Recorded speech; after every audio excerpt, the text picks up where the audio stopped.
بسم اللہ الرحمن الرحیم۔ السلام علیکم دوستو، یہ عورتیں پکی جہنمی ہیں، خبردار یہ کام ہرگز نہ کرنا۔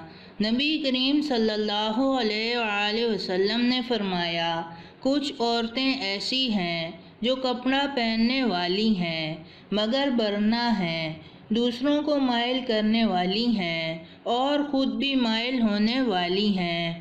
ایسی عورتیں ہرگز جنت میں نہیں جائیں گی اور نہ اس کی خوشبو سونگھ پائیں گی، حالانکہ اس کی خوشبو کافی دور سے آئے گی، یعنی جنت کی خوشبو بہت زیادہ تیز ہوگی، لیکن اس کے باوجود وہ عورتیں جنت کی خوشبو نہیں لے سکیں گی جو تنگ لباس اور باریک کپڑے پہنتی ہوں گی۔ حوالہ مسلم شریف، حدیث نمبر 9711۔ تو دوستو، یہ تھی ہماری آج کی ویڈیو۔ پسند آنے کی صورت میں لائک کریں اور اپنے دوستوں کے ساتھ شیئر کریں، اور مزید ایسی ویڈیوز دیکھنے کے لیے ہمارا چینل سبسکرائب کرتے ہوئے ساتھ موجود گھنٹی کا بٹن بھی دبا دیں۔ شکریہ۔